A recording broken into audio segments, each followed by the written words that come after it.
El matrimonio, teología y vida, de Antonio Miralles, tema 10, la indisolubilidad del matrimonio en su realización histórica. Voz y presentación de Diego Velasco Suárez. El primer punto de esta unidad es el repudio en el Antiguo Testamento.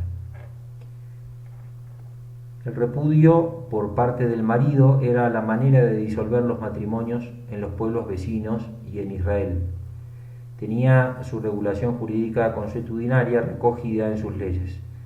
En el Deuteronomio se encuentra esa regulación: obligación de dejar libre, repudiar a la mujer hecha prisionera de guerra y tomada por esposa, a la que se deja de querer; prohibición de repudiar a la mujer a quien se acusó falsamente de no ser virgen, o con quien se casó luego de haberla violado, etc.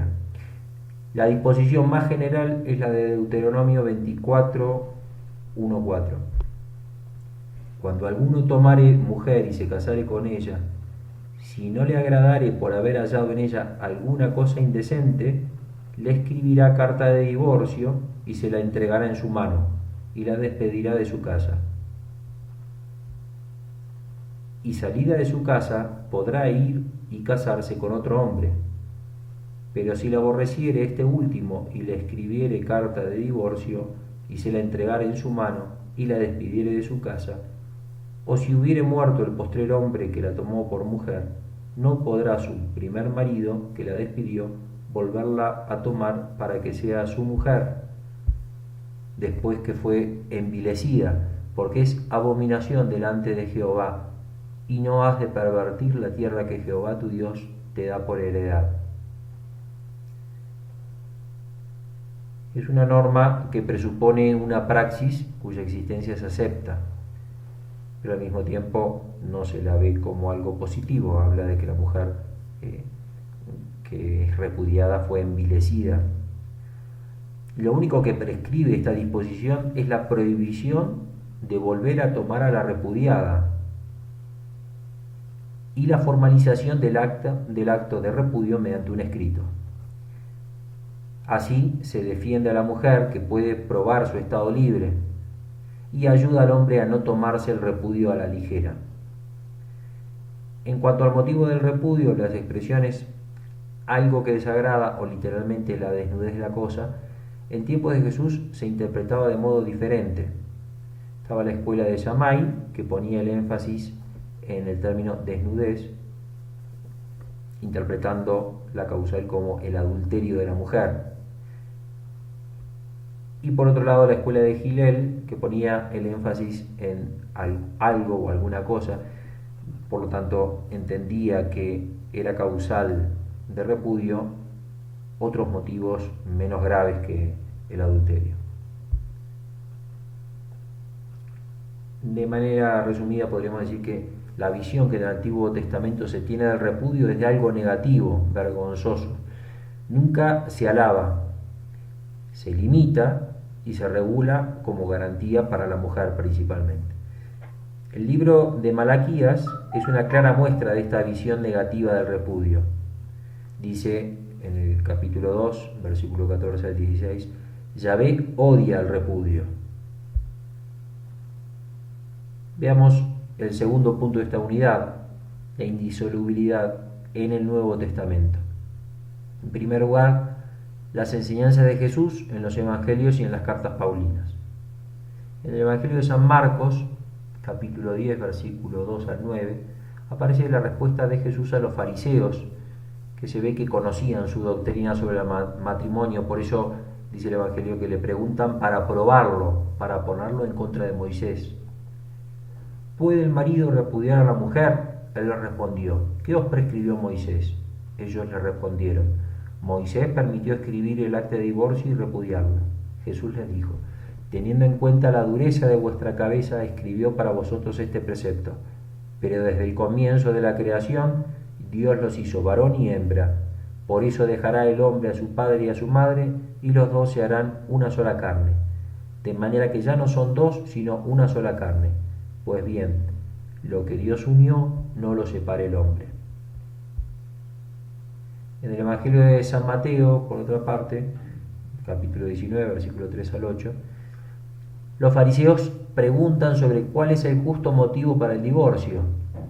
Piden, en definitiva, que Jesús se pronuncie en esa disputa entre Shammai y Gilel.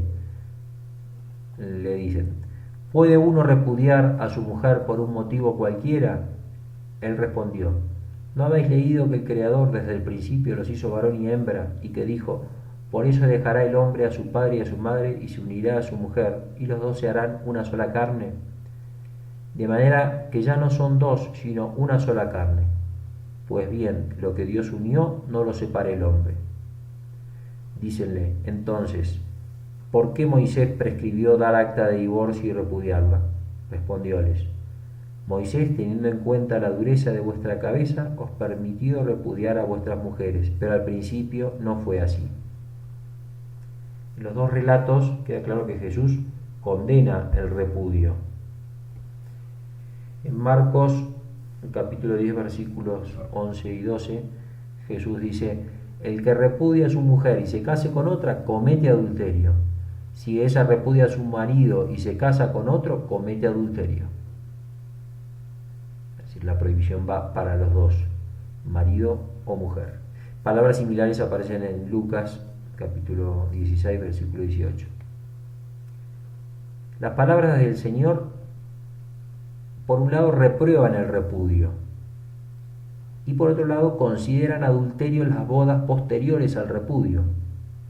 Esto último era muy sorprendente, tanto para las costumbres paganas y el derecho romano, como para Israel, porque está considerando como una injusticia, habla de que comete adulterio contra el cónyuge, una unión permitida precisamente por ese cónyuge. Y el otro aspecto revolucionario es que pone al mismo nivel a la mujer y al marido. Ambos adulteran contra el otro. En la carta primera de San Pablo a los Corintios, capítulo 7, versículos 10 y 11, se recuerdan estos dos mandatos del Señor. Dice: en cuanto a los casados, les ordeno, no yo sino el Señor, que la mujer no se separe del marido. Ahí está la prohibición del repudio. Mas en el caso de separarse, que no vuelva a casarse. Ahí la prohibición de nuevas nupcias. O que se reconcilie con su marido y que el marido no despida a su mujer. Vamos a ver un tema muy discutido, que son las salvedades que introduce San Mateo, el Evangelio de San Mateo, Jesús, a la prohibición de repudiar. En el capítulo 5, versículos 31 al 32 de San Mateo, y también en el pasaje paralelo de Lucas 16, 18, Jesús en el Sermón de la Montaña afirma: también se dijo, el que repudia a su mujer, que le dé acta de divorcio. Pues yo os digo, todo el que repudia a su mujer, excepto el caso de fornicación, parektos logou porneías en griego, la expone a cometer adulterio, y el que se casa con una repudiada comete adulterio. Y en el Evangelio de San Mateo, capítulo 19, versículo 9, Jesús dice: ahora bien, os digo que quien repudia a su mujer, salvo el caso de fornicación, en griego me epi porneía, y se case con otra, comete adulterio. Se ha discutido, en primer lugar, si el repudio en este caso significa también disolución del vínculo, es decir, divorcio. Así lo entienden muchos protestantes y ortodoxos, y que en caso de fornicación se podría divorciar. La Iglesia y la tradición católica ha entendido siempre este pasaje de modo que no se comprometiera la indisolubilidad del matrimonio, así que no considera que esta excepción a la prohibición de repudiar implique divorcio. Sería en todo caso una separación, una autorización a la separación. Ahora, para entender esto, obviamente es necesario un análisis literario de los términos y una visión sistemática o de conjunto de la escritura. Primero veamos los términos. los términos referidos a la excepción, que introducen la excepción, en griego parektos, en uno de los pasajes, y en otro meepi, significaría excepto. Algunos han entendido que significa también en el caso de o sin considerar el caso, pero por el contexto está claro el sentido exclusivo. Además, las otras interpretaciones eludirían el problema, no dirían qué piensa Jesús que habría que hacer en caso de fornicación o de porneía. Veamos el otro término, porneía. Un primer sentido es el sentido genérico. Cualquier relación sexual ilícita sería porneía. Pero en la versión de los 70 se traduce el hebreo znut como relaciones carnales fuera del matrimonio. Bueno, en el hebreo posbíblico el término significaría matrimonio falso o ilícito según la ley mosaica, por ejemplo, cuando el matrimonio es entre parientes. En el mismo sentido, los Hechos de los Apóstoles, en el capítulo 15, versículos 20 y 29, utilizan este término cuando hablan de las resoluciones del Concilio de Jerusalén, que mandan a los paganos y abstenerse de la porneía, es decir, abstenerse de los matrimonios prohibidos por la ley mosaica.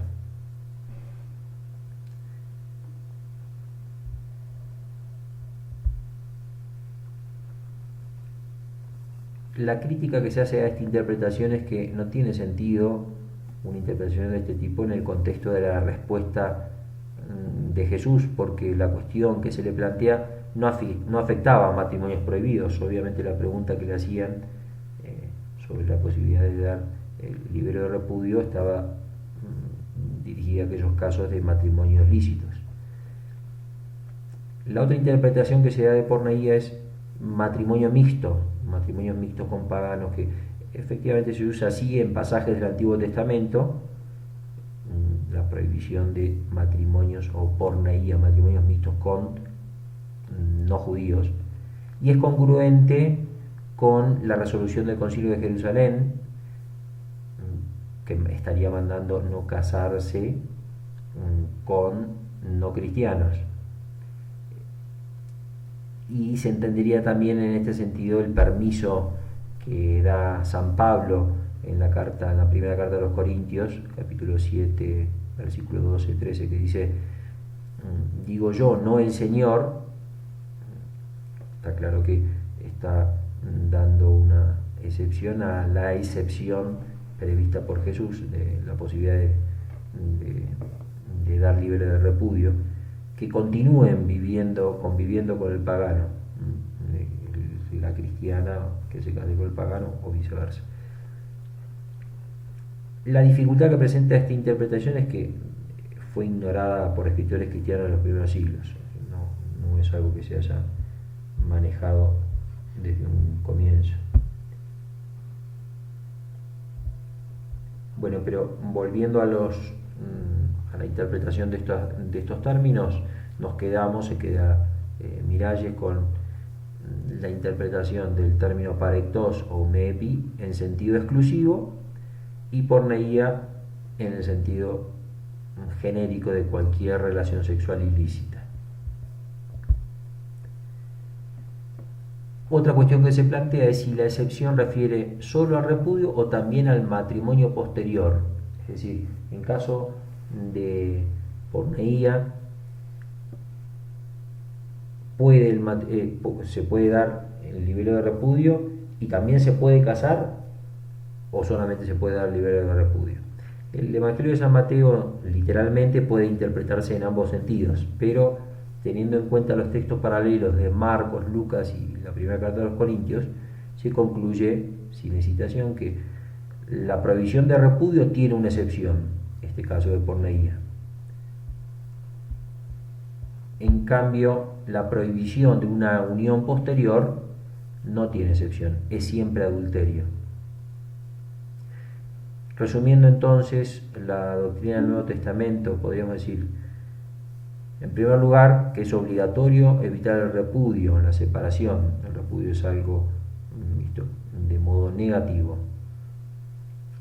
Después, que es posible, si existe porneía, en ese caso de excepción, que pueda haber repudio en el sentido de separación, porque vamos a ver como tercer punto. El tercer punto es, tras el repudio no es posible volver a casarse.